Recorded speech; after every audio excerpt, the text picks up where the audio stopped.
بسم اللہ الرحمن الرحیم۔ السلام علیکم۔ ماہم کہانی میں خوش آمدید۔ اگر آپ اسٹوری ریڈ کرنا چاہتے ہیں تو پلیز آواز کو میوٹ کر دیجیے۔ اگر اسٹوری اچھی لگے تو سبسکرائب ضرور کیجیے گا اور لائک ضرور کیا کیجیے اور کمنٹ کر کے ضرور اپنی رائے سے آگاہ کیا کیجیے۔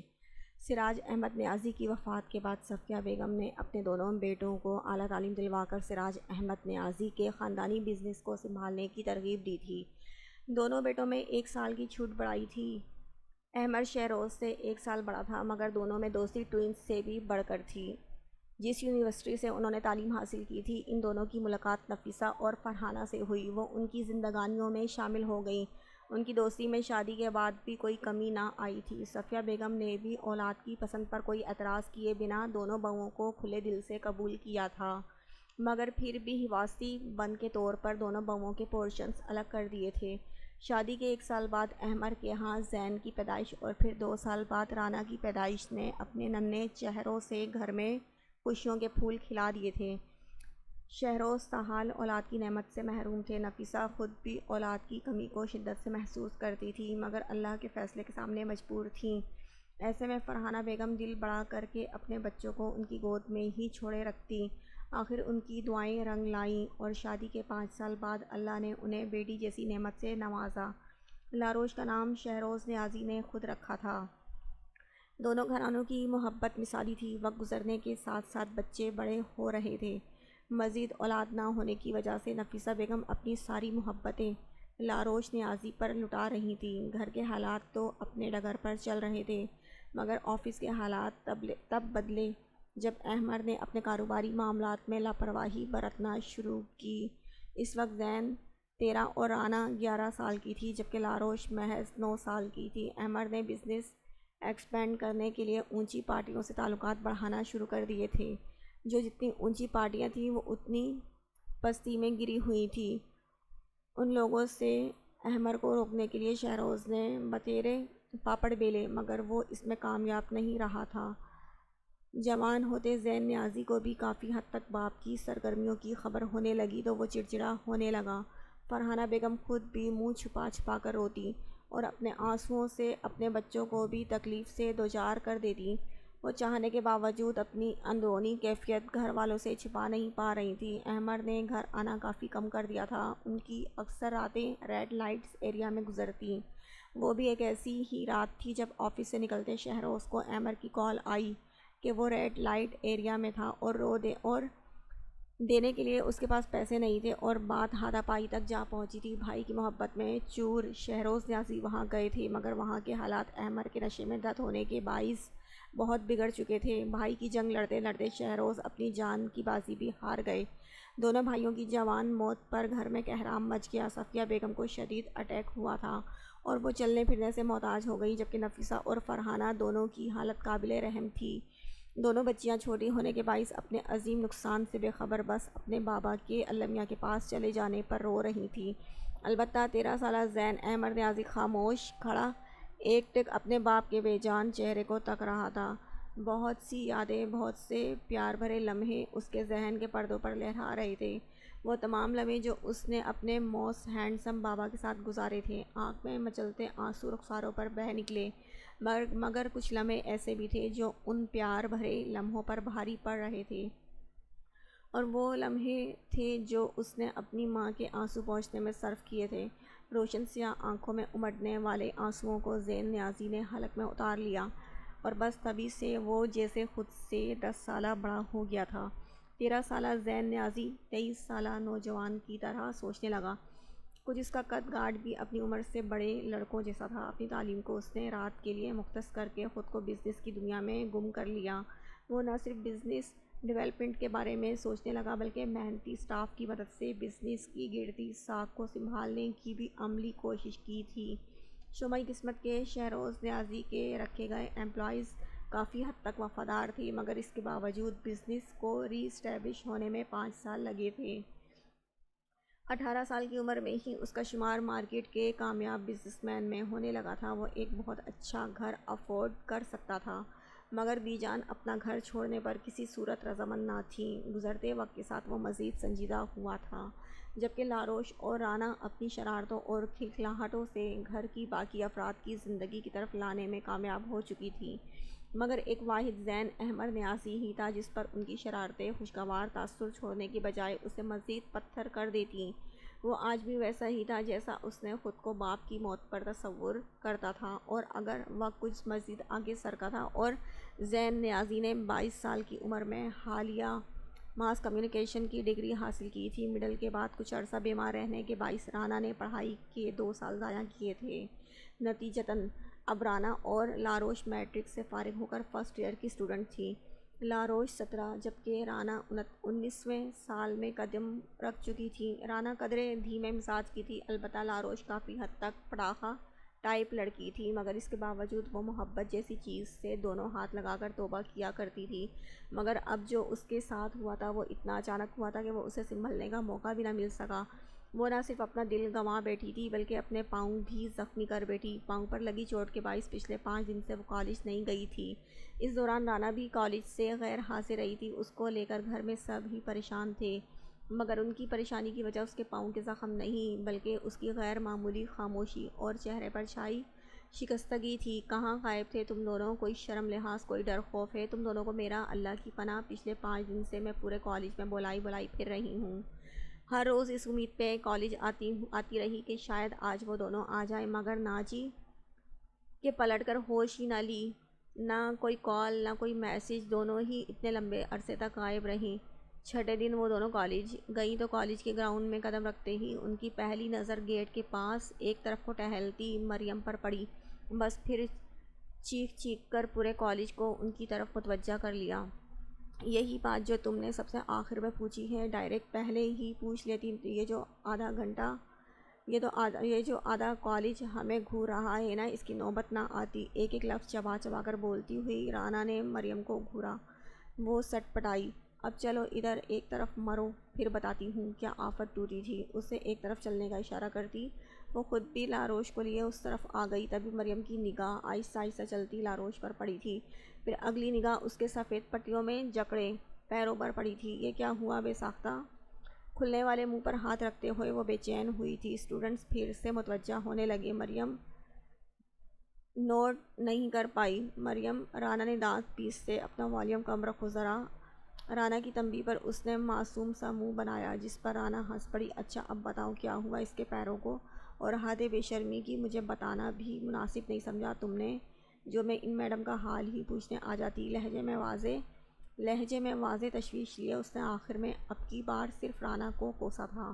ویسے تو ہر 2 دن بعد یہ بکری جیسا منہ لے کر چرنے کے لیے ہمارے گھر آ جاتی ہو، اور اب جب کہ ہم پچھلے کئی دنوں سے ایبسنٹ تھے تو تم گھر آنے کے بجائے یہاں کالج میں انتظار کرتی رہیں۔ واہ جی واہ! رانا نے پیور لاروش والے انداز میں مریم کو ذلیل کیا۔ مقصد لاروش کو ہنسانا تھا، جو پچھلے کئی دنوں سے چپ سی تھی۔ بس یار، ماموں کی طبیعت کچھ خراب تھی تو امی بھائی کے ساتھ سیالکوٹ گئی ہوئی ہیں، اسی لیے میرا گھر سے نکلنا نہیں ہو پایا، مگر تم مجھے میسج تو کر سکتی تھی۔ اس نے رانا کی بات کا برا منائے بغیر اپنی صفائی دی تھی، مگر آخر میں پھر سے اسے کوسا تھا۔ میں تو وشی کو لے کر پریشان تھی، مجھے وقت نہیں ملا، مگر تم تو کال کر سکتی تھی، کال کر لیتی۔ رانا پر آج لاروش کا اثر ہوا تھا۔ کوئی جواب چوکنے نہیں دے رہی تھی۔ بیلنس تم کروا دیتی مجھے، جو میں کال کر لیتی۔ SMS پیکج تو مشکل سے کرتی ہوں، تم بات کر رہی ہو کال کی، تو پھر اتنی ہمدردی کس خوشی میں جتا رہی ہو تم؟ Stop it! چوٹ مجھے آئی ہے اور میری تکلیف محسوس کیے بنا تم دونوں پاگلوں کی طرح لڑ رہی ہو۔ تم گھر نہ آ پائیں، تم کال نہیں کر پائیں، ٹھیک ہے، مگر اب تو تمہارے سامنے ہوں، اب تو پوچھ لو۔ ان دونوں کی بات کاٹ کر بولی تھی رانا مسکرائی۔ وہ اپنے مقصد میں کامیاب ہو چکی تھی۔ لاروش کی چپ ٹوٹ گئی تھی۔ اب کیا پوچھوں؟ ہڈی کٹی تو بیٹھی ہو۔ ہاتھ جھاڑتے ہوئے مریم نے سر جھٹکا۔ اس کا مقصد لاروش کو تپانا تھا، اور وہ تپ بھی گئی۔ قسم سے دوست کم اور دشمن زیادہ لگتی ہو تم میری۔ ابھی بھی درد ہے میرے پاؤں میں، اور تم بے مروت بنی بیٹھی ہو۔ مجال ہے جو تسلی کے 2 بول ہی بول دو۔ لاروش نے پرزور احتجاج کیا، جس پر وہ دونوں کھلکھلائیں۔ Okay be serious now. دونوں ہاتھ بلند کرتے ہوئے مریم گویا ہوئی تھی، جبکہ اس کی اس قدر سنجیدگی پر رانا کی ہنسی چھوٹ گئی۔ البتہ لاروش کو ایک دم چپ لگ گئی۔ اب بتاؤ کیسے لگ گئی اتنی زیادہ چوٹ؟ اس کا سنجیدہ چہرہ اور اس رات کا منظر پوری آب و تاب سے اس کے ذہن کے پردے پر روشن ہو گیا۔ اپنے ہارنے کا احساس ایک بار پھر شدت سے ہوا تھا۔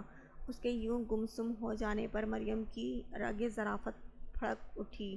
لو جی، میرا خیال ہے پاؤں کے بجائے دل پہ چوٹ لگی ہے محترمہ کے، تبھی یوں حواس باختہ بیٹھی ہیں۔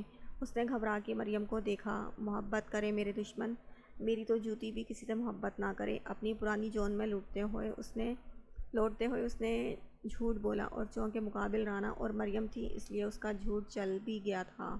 ہائے، تمہارے دشمنوں کو تو خیر محبت ہو ہی گئی ہے، وہ دیکھو سامنے ہی کھڑا ہے، ذرا فاصلے پہ کھڑے مغیث حمدانی کو دیکھ کر مریم نے اسے اطلاع دی۔ ایسے لفنگوں کو بھی محبت نہیں ہوتی مریم، یہ لوگ صرف ٹائم پاس کرنا جانتے ہیں، محبت کے ہنر سے ناآشنا ہوتے ہیں۔ اس جیسے لڑکے کھوئے کھوئے لہجے میں بولتی وہ ان دونوں کو حیران کر گئی۔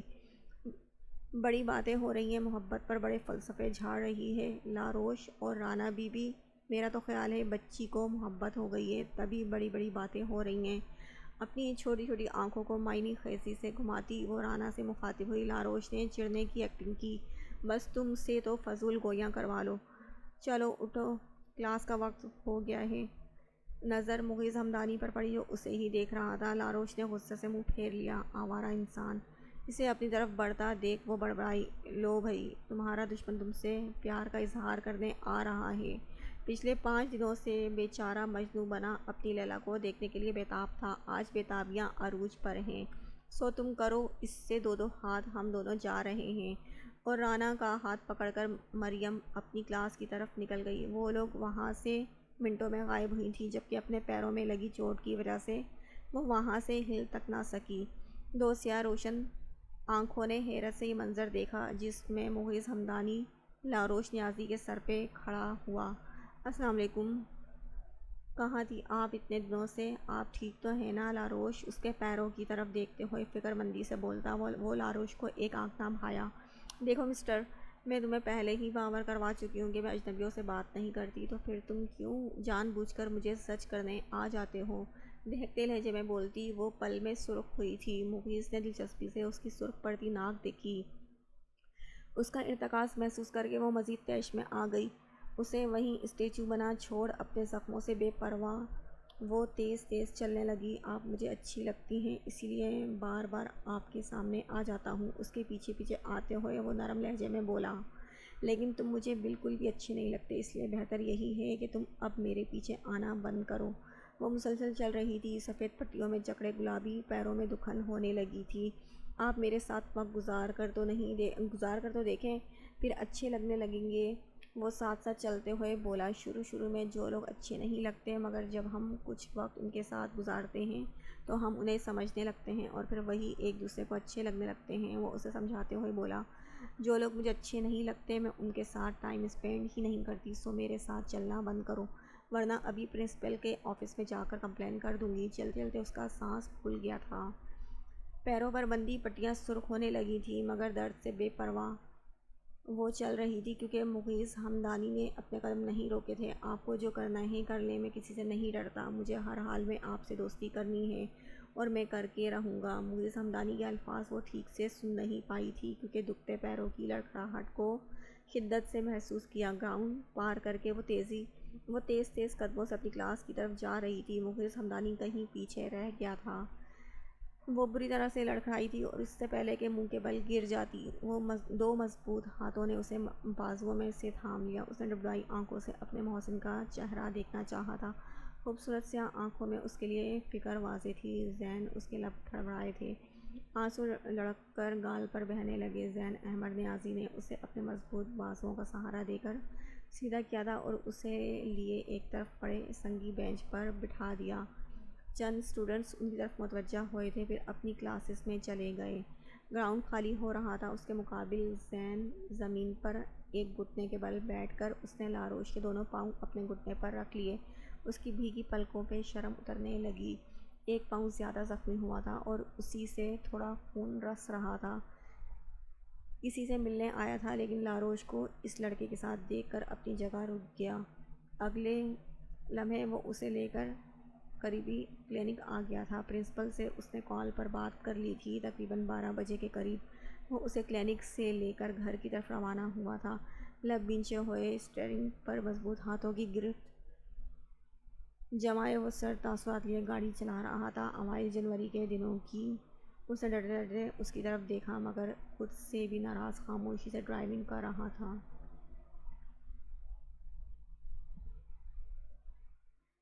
سوری، آپ میری وجہ سے زحمت ہوئی۔ زین بھائی کی تکرار اس نے قصداً نہیں کی تھی۔ خشک پڑتے لبوں پر زبان پھیرتے ہوئے اس نے بات کا آغاز کرنا چاہا تھا، مگر وہ لب دبائے سامنے سڑک پر دیکھتا رہا۔ لاروش کا دل گھبرانے لگا۔ وہ چاہتی تھی کہ زین اس پر پہلے جیسے غصہ کرے، اسے ڈانٹے، اس سے پوچھے کہ وہ لڑکا کون تھا، مگر وہ چپ تھا اور اس کی چپ لاروش سے برداشت نہیں ہو رہی تھی۔ آپ وہاں کیا کر رہے تھے؟ یہ شاید محبت کا اعزاز تھا کہ وہ اس سے خود سے مخاطب ہو رہی تھی۔ زین نے اچنبھے سے اسے دیکھا۔ بھیگی بھیگی پلکیں اٹھائے وہ اسے ہی دیکھ رہی تھی۔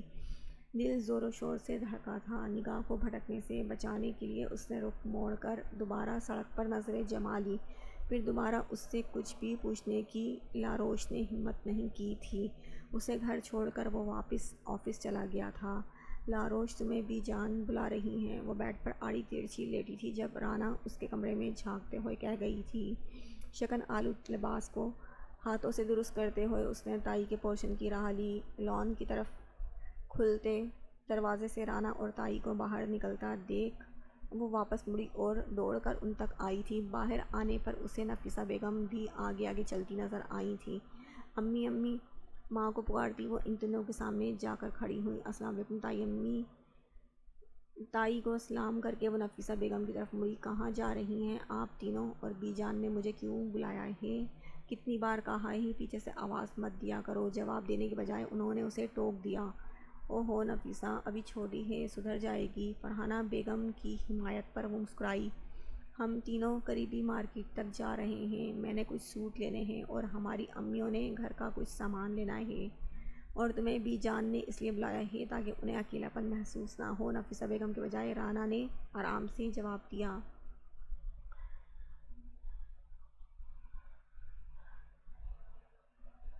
ان کا سن کر لاروش نے ناک چڑھائی۔ اسے بازار جانے سے شدید کوفت ہوتی تھی، اس لیے یوں منہ بنانے پر رانا نے کہا، دیکھا امی، میں ٹھیک کہہ رہی تھی کہ یہ نہیں جائے گی، آپ خواہ مخواہ اسے ساتھ لے جانا چاہتی تھی۔ رانا نے فرحانہ بیگم کو بتایا۔ ہاں ہاں، مجھے جانا بھی نہیں، آپ جائیں۔ اندر کی طرف مڑتے ہوئے وہ بیزاری سے بولی۔ وہ تینوں ہنستے ہوئے گیٹ پار کر گئیں۔ نیازی ہاؤس ایک کنال کے رقبے پر محیط تھا۔ نیچے والے پورشن میں 2 روم نفیسہ بیگم کے استعمال میں تھے، جبکہ ایک روم اور ایک گیسٹ روم کے طور پر استعمال ہوتا تھا۔ اوپن کچن اور لاؤنج تھا، جبکہ اوپر والا پورشن بھی اسی طرز پر بنایا گیا تھا۔ لاروش کو اپنے گھر بے حد پسند تھا، خاص طور پر چھوٹا سا صاف ستھرا لان جس میں خوبصورت پودے آنکھوں کو ٹھنڈک بخشتے تھے۔ وہ سیدھا بی جان کے کمرے میں چلی گئی۔ السلام علیکم بی جانی۔ ان کے پاس بیڈ پر بیٹھتے ہوئے اس نے سلام جھاڑا۔ وعلیکم السلام، پاؤں کی چوٹ کیسی ہے اب؟ انہوں نے نرم لہجے میں اس کے سندوری چہرے کو دیکھتے ہوئے ملائمت سے دریافت کیا۔ پاؤں پہ چوٹ تو اب رہی ہی نہیں بی جانی، دیکھیں بالکل ٹھیک ہوں اب۔ اپنی گلابی پاؤں انہیں دکھانے کو ذرا آگے کو کر کے بولی۔ صفیہ بیگم نے محبت سے چور نظروں سے اس کے حسین مکھڑے کو دیکھا تھا۔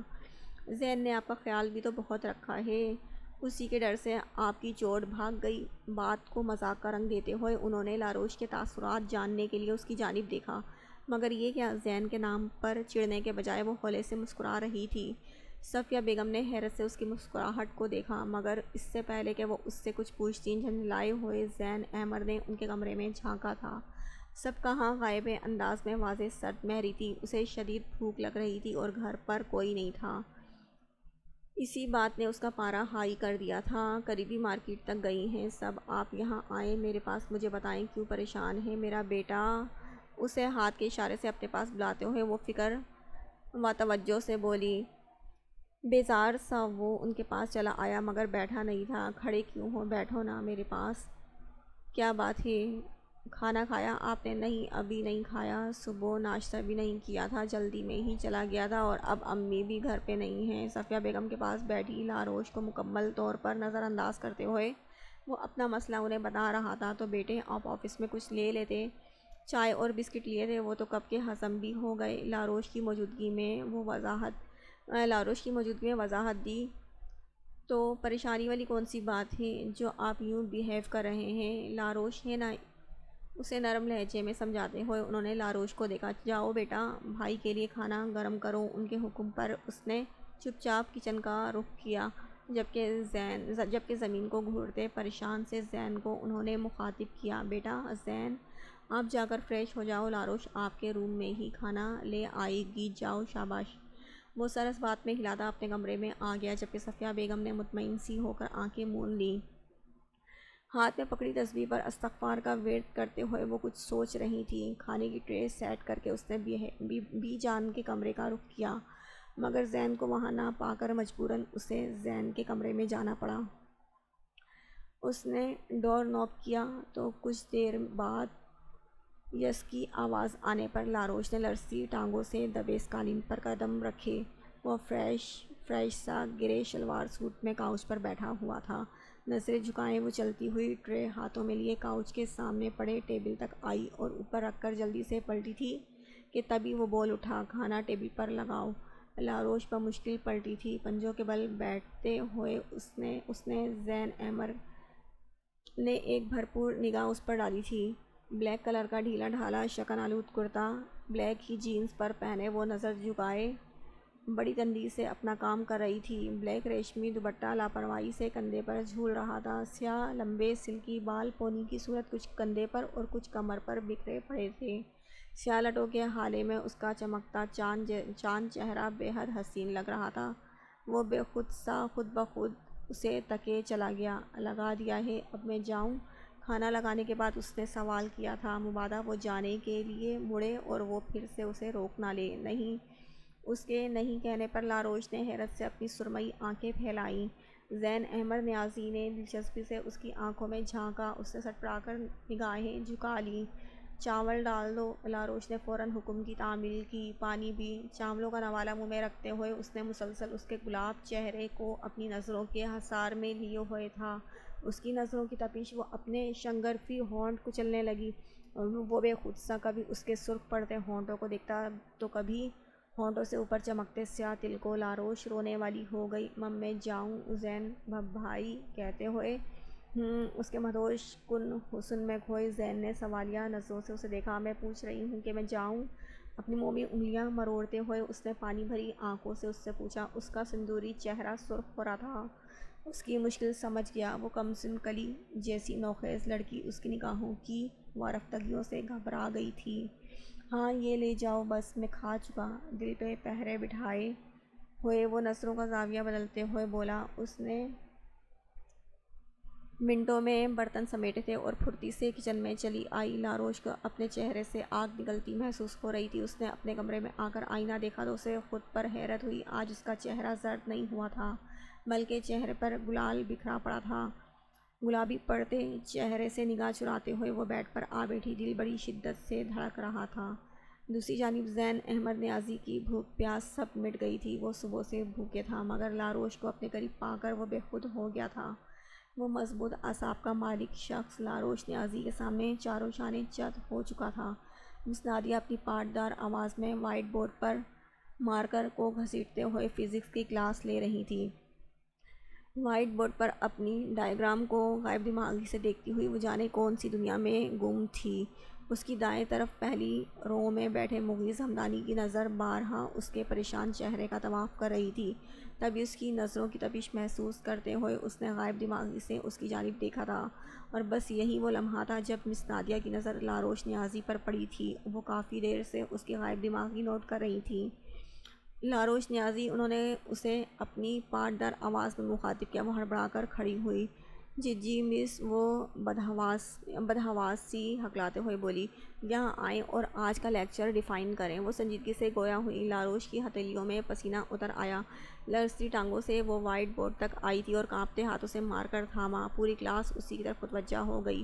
مغیث حمدانی کے چہرے پر ایک دل فریب مسکراہٹ تھی۔ ہمیشہ وہ مغیث کی انسلٹ کیا کرتی تھی، آج خود اس کی انسلٹ ہونے والی تھی۔ فزکس تو ویسے بھی اس کے اوپر سے گزر جاتی تھی اور آج تو بدقسمتی سے وہ ایک لفظ بھی نہ سمجھ پائی تھی۔ ایک نظر وائٹ بورڈ پر دیکھنے کے بعد اس نے دوسری ملتجی نظر مس نادیہ پر ڈالی، مگر ان کے چہرے پر چھائی سختی اسے سختی سے اندازہ ہوا کہ کوئی رعایت نہیں دیں گی۔ سو سوری مس۔ آنکھوں میں امٹتے پانی کو حلق میں اتارنے کی ناکام کوشش کرتی وہ بھیگے لہجے میں بولی تھی، get lost miss please. So sorry, وہ منمنائی۔ I say get lost out of my class, وہ چلائی تھی۔ لاروش نے سہم کر نگاہیں جھکائی تھی اور اپنا بیگ لے کر چھوٹے چھوٹے قدم اٹھاتی کلاس سے باہر نکل آئی۔ کب سے رکے ہوئے آنسو اس کے سرخ رخساروں پر بہنے لگے۔ آنسو صاف کیے بنا وہ تیزی سے کوریڈور پار کرتی سیڑھیاں اترنے لگی۔ تبھی کوئی اس کے ہم قدم ہوا تھا۔ آج تو آپ کی بہت انسلٹ ہو گئی لاروش جی، سچی مجھے بہت افسوس ہوا۔ مس نادیہ کو اتنی سختی سے پیش نہیں آنا چاہیے تھا۔ I feel really sorry for you. لہجے میں ہمدردی کا عنصر پیدا کرتے ہوئے وہ دھیمے لہجے میں بولا۔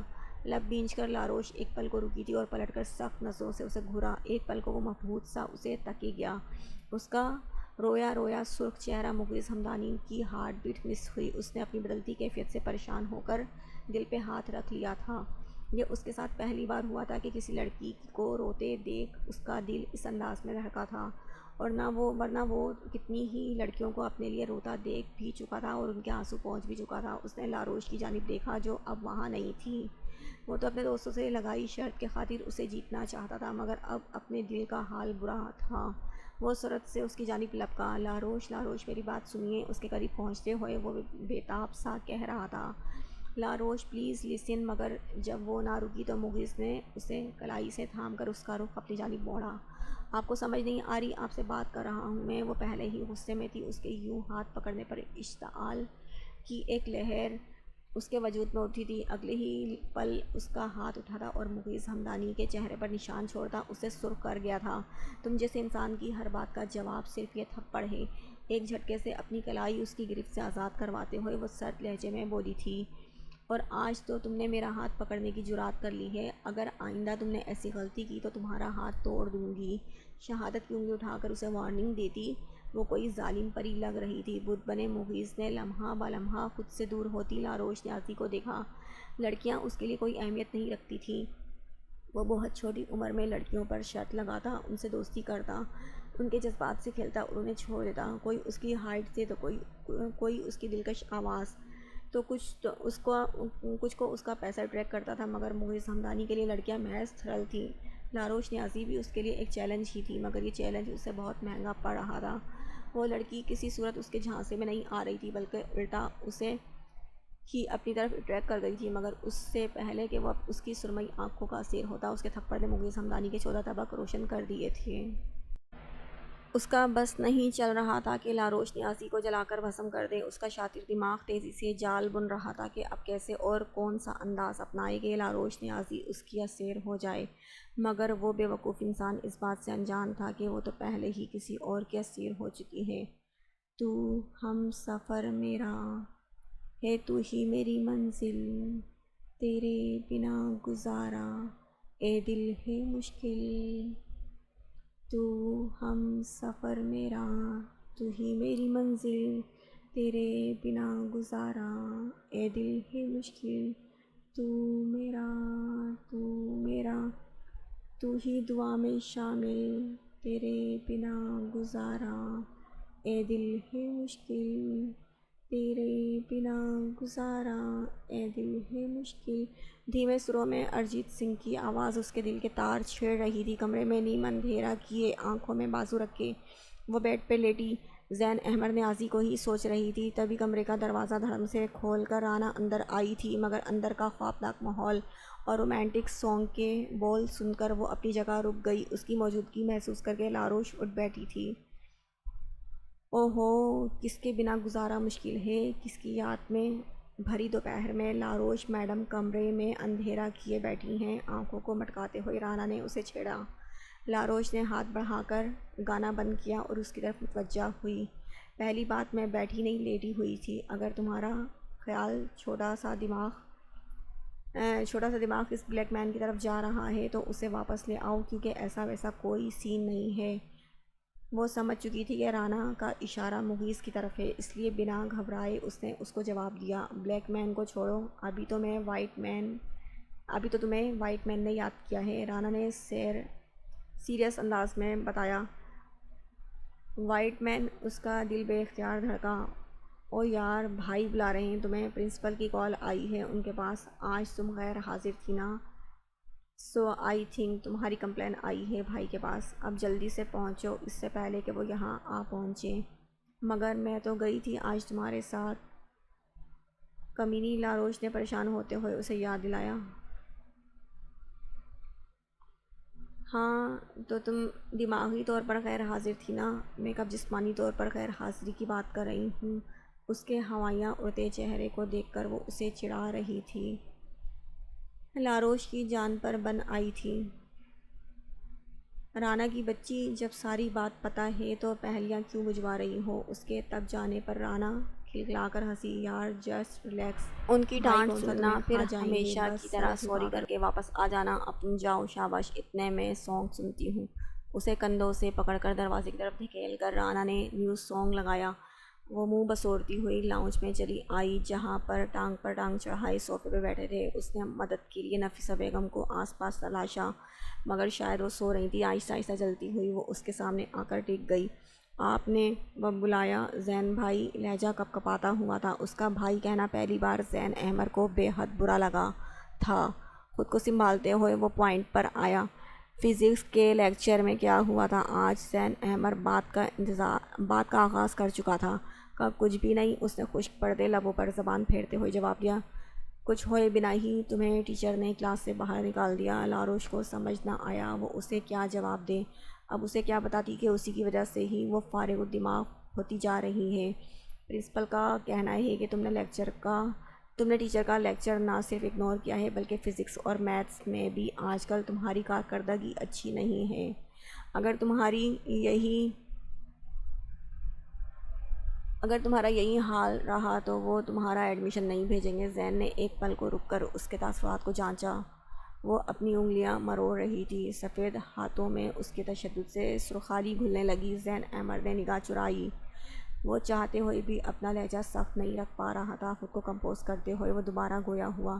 مجھے فائنلی بتا دو کہ تمہارے ساتھ کیا مسئلہ ہے؟ میں تمہیں پڑھانے بیٹھتا ہوں تو میرے سامنے تم یوں سر ہلاتی ہو جیسے جتنا میں تمہیں پڑھاتا ہوں اس سے زیادہ کی سمجھ تمہیں لگی ہے، اور کالج میں تمہاری کارکردگی اتنی خراب ہے۔ میں تمہیں فائنلی بتا رہا ہوں لاروش کہ اگر تمہارے فائنل ٹیسٹ ٹھیک نہ ہوئے تو مجھ سے برا کوئی نہیں ہوگا۔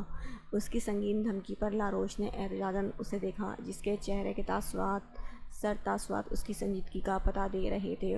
وہ واقعی اس کی کارکردگی کا سن کر پریشان ہو چکا تھا۔ وہ جانتا تھا کہ لاروش ذہنی طور پر کند ہے، مگر اس کی اتنی کمپلینٹس پہلے کبھی اس نے نہ سنی تھی۔ میں نے کیا کہا ہے سنا ہے تم نے؟ زین نے اس پر نظر جمائے کہا۔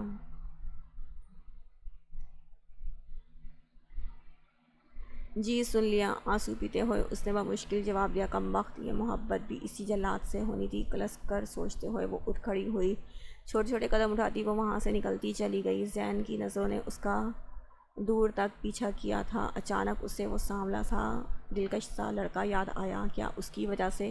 اس سے آگے وہ سوچ نہیں سکا۔ لاروش اس کے لیے اہم ہو چکی تھی، شاید بہت زیادہ اہم۔ وہ کسی صورت اس سے دستبردار نہیں ہو سکتا تھا۔ کچھ دن اور سرکے تھے کہ جنوری کی خوبصورت شامیں اپنے ساتھ بارشیں لانے لگیں۔ رانا اور لاروش سموسے تل رہی تھیں، جبکہ زین سمیت دونوں کی امیاں بی جان کے کمرے میں سر جوڑے بیٹھی تھیں۔ نئے سال کا آغاز کے ساتھ ہی گھر میں ایک نیا موضوع بھی چھڑ گیا تھا۔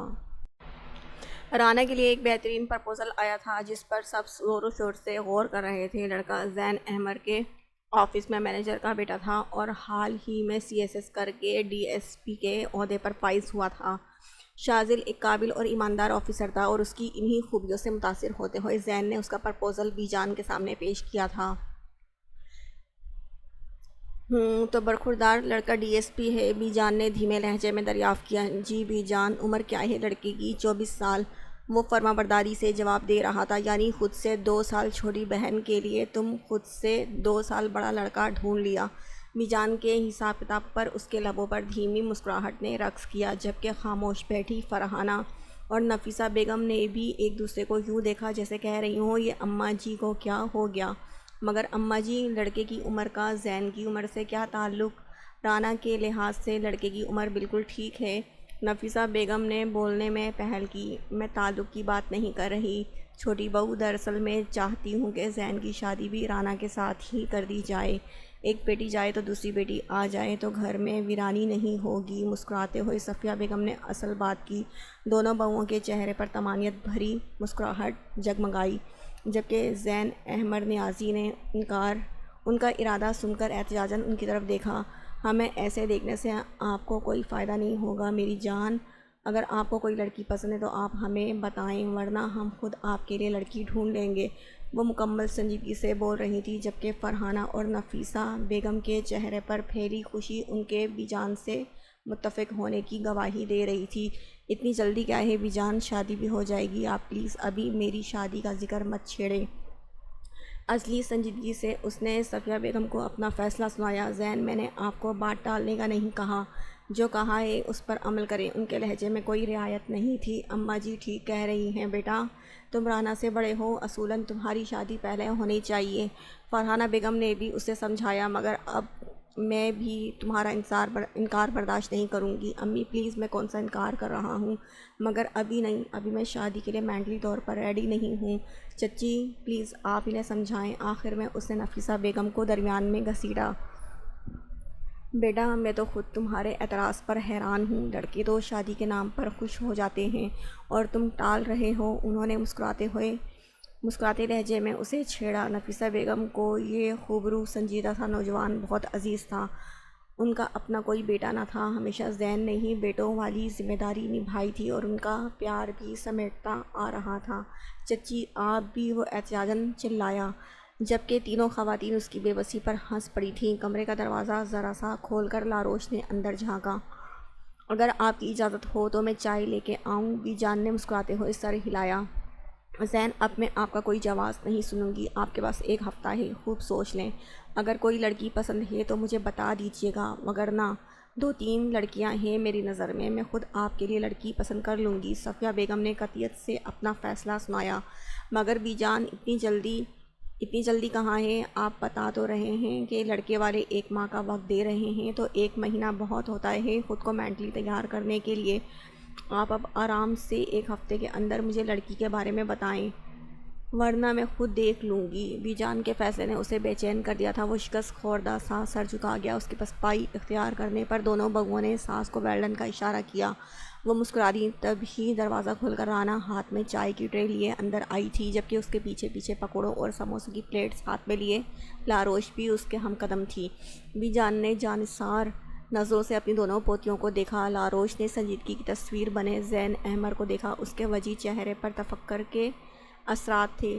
لاروش کو تشویش ہوئی۔ اس کی نگاہیں زین احمد کے دلکش چہرے کا احاطہ کر رہی تھیں۔ تبھی اپنے چائے کا کپ لے کر وہ چیئر گھسیٹ کر بیڈ کے قریب بیٹھ گئی۔ زین نے نگاہ اٹھا کر لاروش کی جانب دیکھا۔ نظروں کا زبردست تصادم ہوا تھا۔ لاروش کا دل اچھل کر حلق میں آ گیا۔ چہرے پر اصلی سنجیدگی کا عنصر لیے وہ اسے بغور تک رہا تھا۔ جانے کیوں وہ جب بھی لاروش پر غیر دانستگی میں بھی نگاہ ڈالتا تو اس کی بے قرار نظر لاروش کے سیاہ تل پر اٹک کر پلٹنا بھول جاتی۔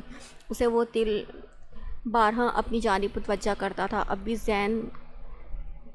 زین اس کو یکٹگ اپنی جانب دیکھتا پا کر اس نے فوراً نگاہ جھکائی تھی۔ اس کے یوں نظر جھکانے پر زین احمد کے لب دلکشی سے مسکرائے تھے، جبکہ ان دونوں کے تاثرات کا جائزہ لیتی صفیہ بیگم زین احمد کے مسکرانے پر بہت کچھ سمجھ گئی تھیں۔ ان کا اکڑو پوتا جو بھولے بھٹکے وقت ان کے سامنے ہی مسکراتا تھا، آج یوں لاروش کی نظر چرانے پہ مسکرایا تھا تو یقیناً کوئی خاص بات تھی۔ انہوں نے دل ہی دل میں اس خاص بات کو جاننے کا مصمم ارادہ کر لیا۔ فرحانہ اور نفیسہ بیگم بی جان سے پاکستانی ڈراموں کی بات دریافت کرتے ہوئے ہنس رہی تھی۔ رانا بھی لاروش کے کان میں گھس کر مغز ہمدانی کی باتیں کر کے اس کا خون جلا رہی تھی۔ بس ایک زین احمری تھا جو گھونٹ گھونٹ چائے کا حلق میں اتارتے ہوئے خاموش تھا، البتہ اس کی بولتی نگاہیں بار بار بے بس ہو کر لاروش کے دلکش سراپے کا طواف کریں گی، جس سے نگاہ جھکا کر بیٹھی۔ لاروش تو شاید انجان تھی، مگر بیجان کی زہرک نگاہوں نے اس کی چوری چھپی نہ رہ سکی۔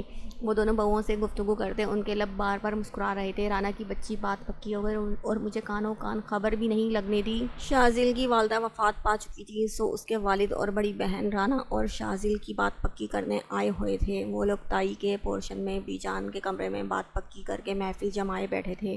جب تک لاروش کو خبر ملی بات پکی ہو گئی تھی، سو وہ فوراً کمرے میں چھپی رانا پر جا کر جھپٹی تھی۔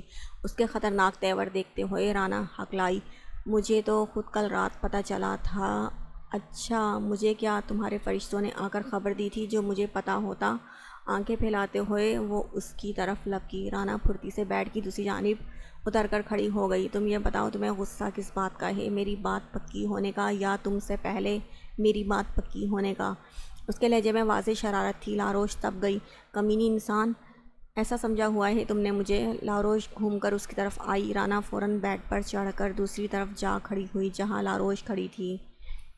آج تمہیں چھوڑوں گی نہیں، تم بچ کر دکھاؤ۔ ایک تو مجھ سے چھپایا اور اوپر سے مجھ پر الزام لگا رہی ہو، کمینی کہیں کی۔ وہ دوبارہ رانا کی طرف آئی۔ اس سے بچنے کو رانا کبھی بیڈ کی ایک طرف ہو جاتی، کبھی دوسری طرف۔ کہیں کہ نہیں کیوں ہوں؟ رانا نے بنتے ہوئے اسے مزید تپایا۔ آخر اس بھاگم بھاگ سے تنگ آ کر لاروش نے بیڈ پر چڑھ کر اسے کشن مارنا شروع کر دیے۔ وہ اور رانا تھک ہار کر بیڈ پر بیٹھ گئیں۔ بیڈ کی چادر ایک سائڈ سے لٹک کر زمین کو بوسے دے رہی تھی۔ اسے یوں ہنستا دیکھ کر رانا ہنستی چلی گئی۔ شرم کرو تھوڑی، اگر باقی بچی ہے تو شادی کی ڈیٹ فکس ہو رہی ہے محترمہ کی، اور یہاں دانتوں کی نمائش کروائی جا رہی ہے۔ اسے ہنستا دیکھ لاروش خود بھی ہنس پڑی اور مسکراتے ہوئے اسے چھیڑا، جب تمہاری ہوگی نا تب تمہارے بھی یوں ہی دانت نکلیں گے۔ اس کے پاس لیٹتے ہوئے رانا نے ہنسی دباتے ہوئے اسے جواب دیا، صحیح دانت تو تمہارے کل نکلیں گے جب مریم کو اس بارے میں پتہ چلے گا۔ لاروش نے اسے سنجیدگی سے دھمکی دی، اس سے میری صبح بات ہوئی ہے، میں نے اس کو بتا دیا ہے۔ ہنسی سے لوٹ پوٹ ہوتے ہوئے اس نے اپنی بات پوری کرتے ہی کمرے سے دوڑ لگا دی۔ غصے سے لال چہرہ لیے لاروش اس کے پیچھے لپکی، یعنی کہ اب تو حد ہو گئی تھی۔ ایک گھر میں رہتے ہوئے اسے جس بات کی خبر تک نہ تھی، وہ وہی بات مریم کو پتہ لگ چکی تھی۔ مسلسل ہنستی ہوئی رانا نے نیچے کی طرف دوڑ لگائی تھی، لاروش بھی اس کے پیچھے ہی۔ ہائے ری قسمت! رانا لاروش کے کمرے میں جا چھپی تھی۔ اوپر کی طرف آتے زین احمر سے بری طرح ٹکرائی۔ زبردست تصادم سے لاروش کو اپنا دماغ سن ہوتا محسوس ہوا، جبکہ اسے گرنے سے بچانے کے لیے زین نے اس کے بازوؤں کو زور سے تھام لیا۔ اس کے سینے پر سر ٹکائے وہ خود کو سنبھالنے کی کوشش کر رہی تھی۔ لاروش کو گمان ہوا اس کے سر دیوار سے جا ٹکرایا ہے، لیکن نتنوں میں گھستی ڈارک نائٹ کی دل فریب مہک نے جلد ہی اسے احساس دلا دیا کہ مقابل زین نیازی ہے۔ دل بے ہنگم انداز میں دھڑک اٹھا۔ دھڑکن اس قدر تیز ہوئی تھی کہ اسے لگا جیسے زین وہ دھڑکن سن لے گا، سو فوراً اس سے دور ہوئی، مگر اس کے گداز وجود کو اپنے ہاتھوں میں سنبھالے کھڑا زین احمر اس رد عمل کے لیے تیار نہیں تھا، سو فوری طور پر اپنے ہاتھوں کی گرفت ڈھیلی نہ کر سکا۔ اس کے لمس سے گھبرا کر لاروش نے متوجہ ہو کر اس کی جانب دیکھا، جو اس کی اس قدر قربت پر مدہوش سا اس کے لال ٹماٹر چہرے کو دیکھ رہا تھا۔ سیاہ آنکھوں میں جذبوں کی آنچ تھی، مگر لاروش نیازی اتنی عقل کہاں رکھتی تھی جو کچھ سمجھتی۔ وہ تو خود اس کی گرفت سے بھوکلائی ہوئی اپنی شور مچاتی دھڑکنوں کو سن رہی تھی، اور کچھ اسے زین سے ڈانٹ کھانے کا ڈر تھا۔ سوری وہ میں رانا کے پیچھے اس نے اپنی صفائی دیتے ہوئے ایک قدم پیچھے ہونے کی کوشش کی، اور اب کی بار وہ کامیاب بھی رہی تھی، کیونکہ زین نے اس کے بازو اپنی گرفت سے آزاد کر دیے تھے۔ زین احمد نے بڑی مشکل سے خود کو کمپوز کیا تھا اور اسبات میں سر ہلاتے ہوئے اسے جانے کا اشارہ کیا۔ لاروش نے فوراً اپنے کمرے کی طرف دوڑ لگا دی، جبکہ ریلنگ پر ہاتھ رکھتے ہوئے زین کو شدت سے احساس ہوا کہ اب اسے بیجان سے لاروش کے لیے بات کر لینی چاہیے۔ ویسے بھی بیجان کا دیا گیا ایک ہفتے کا ٹائم پورا ہونے میں 2 دن باقی تھے۔ لاروش کے متعلق سوچتے اس کے لب مسکرائے تھے۔ بازاروں کے چکر بڑھ گئے تھے۔ لاروش اور رانا ایک دن کالج جاتی اور 3 دن چھٹیاں کرتی، اور اس مہم میں مریم برابر کی شریک تھی۔ روز عبایا پہن کر ان کے گھر آ ٹپکتی اور پھر وہ تینوں ہوتی اور ان کی خوش گپیاں۔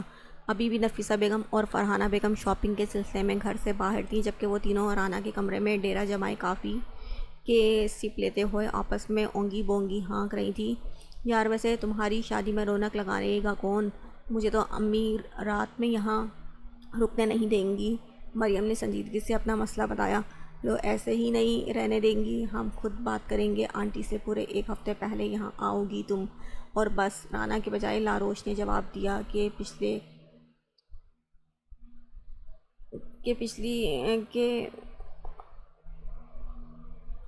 مونگ پھلی کھاتے ہوئے رانا نے زور و شور سے سر ہلایا۔ یار میں تو خود آنا چاہتی ہوں، دعا کرو اللہ کرے امی مان جائیں، فکر مت کرو، ان کو منانا ہمارا کام ہے۔ رانا نے اسے حوصلہ دیا۔ لیکن میری بات کان کھول کر سن لو، تم دونوں یہ کام مت کرنا کہ میں یہاں رہنے آؤں اور تم دونوں اپنی کزنس کے ساتھ مل کر مجھے اگنور کرنے لگ جاؤ۔ مریم نے اپنا خدشہ ظاہر کیا، جس پر دونوں کھلکھلا کر ہنسی۔ تم نے کیا ہمیں اتنا بے مروت سمجھا ہوا ہے ایڈیٹ؟ لاروش نے اس کو گھورا۔ یار اس بات کی فکر میں تم مت گھلو، لاروش کے بس ایک ہی ماموں ہیں اور وہ بھی آؤٹ آف کنٹری ہیں، سو وہ تو نہیں آنے والے، اور میری 2 خالائیں ہیں، وہ کراچی ہوتی ہیں، اور تمہاری اطلاع کے لیے عرض ہے کہ خالہ کی بیٹیوں کی مجھ سے بالکل بھی نہیں بنتی، مشکل ہے کہ خالہ اپنی بیٹیوں کو یہاں لے کر آئیں، سو ریلیکس کرو اور یہ مونگ پھلی کھاؤ۔ اسے تفصیل بتاتے ہوئے رانا نے آخر میں اس کی طرف مونگ پھلی کی پلیٹ کھسکائی۔ مریم نے مطمئن ہو کر مونگ پھلی کا دانہ منہ میں رکھا۔ ویسے ان کی تم سے نہیں بنتی یا تمہاری ان سے نہیں بنتی؟ مریم نے یوں ہی بات بڑھائی۔ یہی سمجھ لو کہ میری ہی نہیں بنتی، عجیب سی ہیں سب کی سب، ایک دوسرے کو پیچھے چھوڑنے کے چکر میں نت نئے فیشن کرتی رہتی ہیں، مجھے تو بالکل نہیں پسند ایسے قسم کے لوگ۔ میری تو دعا ہے خالہ ان حور پریوں کا کراچی میں ہی چھوڑ کر آئیں۔ رانا نے ناک چڑھاتے ہوئے اپنے دل جذبات پر ان پر عیا کیے تھے۔ جس کی بھی نہ بنے، بات تو ایک ہی ہے نا، تمہارے اور میری جگہ کوئی نہیں لے سکتا۔ فرضی کالر کھڑے کرتے ہوئے رانا کی بجائے لاروش نے جواب دیا، جس پر مریم نے ہاں میں سر ہلایا۔ پھر تو میں کہتی ہوں کہ آ ہی جائیں، میں بھی تو دیکھوں چیز کیا ہیں یہ کراچی کی لڑکیاں۔ اپنی چھوٹی چھوٹی آنکھیں گھماتے ہوئے اس نے تجسس انداز میں، تائیدی انداز میں لاروش کی جانب دیکھا۔ اس نے مسکراتے ہوئے کندھے اچکائے۔ اور ہیلو لڑکیوں، آسمان سے اتری کوئی تیسری قسم کی مخلوق نہیں ہے جو تم انہیں دیکھنے کے لیے یوں اتاولی ہو رہی ہو۔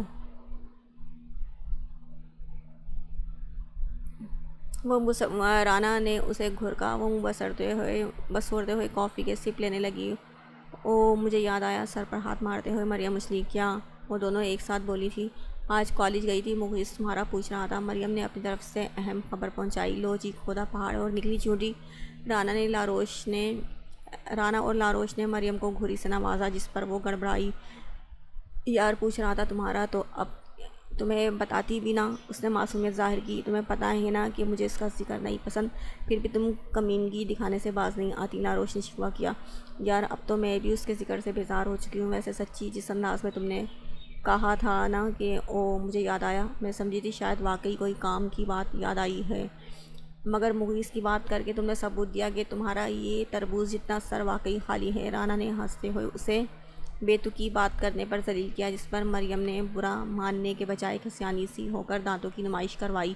اچھا وہ میں کہہ رہی تھی کہ مریم کافی باتونی تھی۔ وہ پھر سے شروع ہو چکی تھی، جبکہ دوسری طرف زین احمد نیازی بھی جان کی عدالت میں سر جھکائے بیٹھا تھا۔ میں نے آپ کو 1 ہفتے کا وقت دیا تھا زین، 15 دن ہونے کو آ رہے ہیں اور آپ نے مجھ سے اس موضوع پر کوئی بات بھی نہیں کی، اس کا مطلب آپ کو کوئی لڑکی پسند نہیں ہے۔ اس کے جھکے سر کی طرف دیکھتے ہوئے وہ سنجیدگی سے گویا ہوئیں۔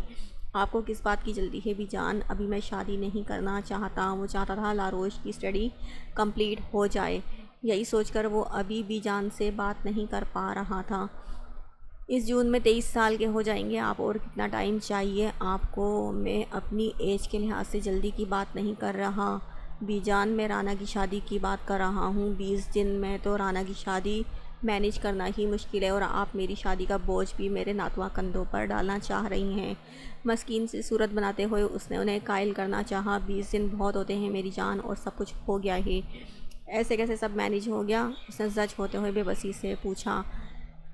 تو یعنی آپ شادی کے لیے رضامند ہیں؟ صفیہ بیگم کے چہرے پر خوشی کے رنگ پھوٹ پڑے۔ لڑکی ہوگی تو رضامندی دوں گا نا، اس نے ہنستے ہوئے انہیں ٹالا۔ صفیہ بیگم نے دل ہی دل میں ہنستے ہوئے زین کی نظر اتاری، جو شاذ و نادر ہی ہنستا تھا۔ لڑکی کی فکر آپ مت کریں، میں آپ کے لیے لڑکی پسند کر چکی ہوں، مطمئن لہجے میں اطلاع دیتے ہوئے انہوں نے اس کے سر پر دھماکہ کیا۔ وہ فوراً الرٹ ہوا تھا۔ کیا مطلب کون ہے وہ لڑکی؟ بس لمحہ لگا تھا اور اس کی رگ رگ میں بے چینی سما گئی تھی۔ اگر بی جان نے واقعی کوئی لڑکی پسند کر لی ہوئی تو کیا وہ منع کر پائے گا، انکار کر پائے گا؟ اس نے بے چینی سے اپنے گھنے سیاہ بالوں میں ہاتھ پھیرا۔ لاروش، میں نفیسہ سے لاروش کے لیے بات کر چکی ہوں، آپ کو کوئی اعتراض ہے تو آپ بتا سکتے ہیں۔ اسے زندگی کی نوید سناتے ہوئے بی جان نے اس کے جانب دیکھا۔ اس کے چہرے کے رنگ بہت تیزی سے بدلے تھے، مسکراہٹ بڑی دلکش تھی۔ اس کے چہرے پر خوشی کے آثار دیکھ کر وہ اندر تک مطمئن ہو گئی۔ کہاں گم ہو گئے ہیں آپ زین؟ میں نے پوچھا ہے۔ آپ کو کوئی اعتراض تو نہیں ہے؟ مسکراہٹ لبوں میں دباتے ہوئے انہوں نے سنجیدگی کا لبادہ اوڑھا۔ جب آپ چچی سے بات کر ہی چکی ہیں تو بھلا میرے پاس اعتراض کرنے کا کیا آپشن؟ ان کی جانب دیکھتے ہوئے وہ بھی سنجیدگی سے بولا، مگر مسکاتی آنکھیں قطعی طور پر غیر سنجیدہ تھیں۔ یعنی آپ کو اعتراض ہے؟ چلیں کوئی بات نہیں، میں اپنے طریقے سے نفیسہ کو انکار کر دوں گی۔ صفیہ بیگم نے اس کی شیرک دبائی تھی۔ وہ تڑپ اٹھا۔ نہیں نہیں، انکار کیوں کرنا؟ مجھے کوئی اعتراض نہیں ہے۔ آپ بات کر چکے ہیں تو بس ٹھیک ہے۔ نظریں جھکا کر اس نے دل کی بات عیاں کر دی۔ وہ کھل کر مسکرائیں۔ اس کے وجیز سراپے پر نظر ڈالتے ہوئے انہیں اس پہ بے ساختہ پیار آیا۔ اپنے ہی خول میں ہر وقت بن رہنے والے پوتے کی آنکھوں میں لکھی داستان وہ کیسے نہ پڑھتی، جس کے ایک ایک رنگ سے وہ بخوبی واقف تھی۔ لیکن بی جان، میری ایک ڈیمانڈ ہے۔ اس نے خود کو دیکھتی اپنی دادی جان کو دیکھا۔ ان کے چہرے کی مسکراہٹ بتا رہی تھی کہ وہ اس کے دل کا حال پا گئی تھیں۔ لاڈلے، اب بھی کوئی ڈیمانڈ ہے؟ مسکراتے ہوئے انہوں نے زین کو مصنوعی حیرت سے دیکھا۔ جیسے کہہ رہی ہوں، تمہاری دلی خواہش پوری کر دی ہے، اب اس میں بھی کچھ ترمیم باقی ہے۔ میں چاہتا ہوں آپ ابھی صرف منگنی کر دیں۔ شادی لاروش کے انٹر کرنے کے بعد ہوگی۔ اگر ابھی شادی ہو گئی تو اس کی اسٹڈی کا ہرج ہو جائے گا۔ نہ چاہتے ہوئے بھی اس نے یہ فیصلہ پل میں کیا تھا اور صفیہ بیگم تک پہنچا بھی دیا۔